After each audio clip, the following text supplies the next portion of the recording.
þarna dæmd villa og kominn skotréttur, svo margar villur komnar og Bárður Eyþórsson jafnar 82-82.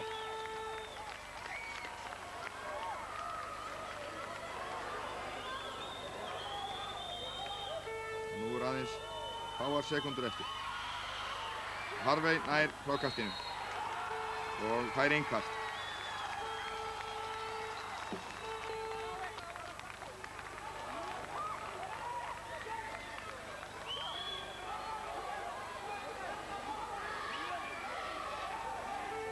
Sannarlega rafmögnuð stemning.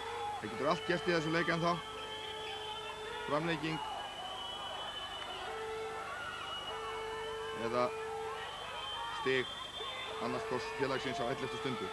Bárður og Tim Harvey og hann hittir ekki og dæmt uppkast á milli hans og Ragnars Torfasonar. 4 sekúndur til leiksloka. 82-82.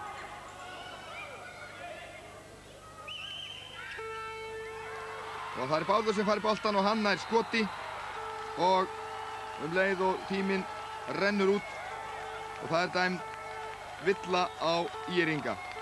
Brutu þarna á Bárði Eyþórssyni og hann fær 2 vítaskot þegar að tíminn er útrunninn. Sjáum hér brotið og það er Björn Steffensen fyrir liði ÍR-inga sem lendir á Bárði það bil sem boltinn fer og Bárður orðinn sveittur á höndum.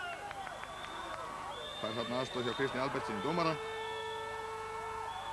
og nú veltur þetta allt á honum og boltinn fer ofan í og þetta er stigið sem ræður úrslitum 83-82 og fögnuður Snæfellinga, körfuboltafólksins í Stykkishólmi, áhugamanna og annarra, fögnuður svikinn, enda mikið í húfi og Snæfell er áfram í úrvalsdeildinni.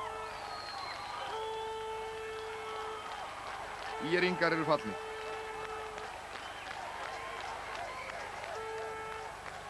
Hetja leiksins Bárður Eyþórsson fær hér flugferð að lokum.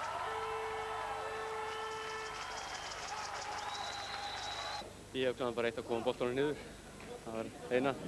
Það getur verið tauga óstyrkur? Nei, mest að hurða. Mest að hurða. Já, hann var á heimavelli, hann átti alltaf að hitta þessu. Ég var alveg klár á því. Það var okkar dagur. Hann stóð sér mjög vel að klára dæmið.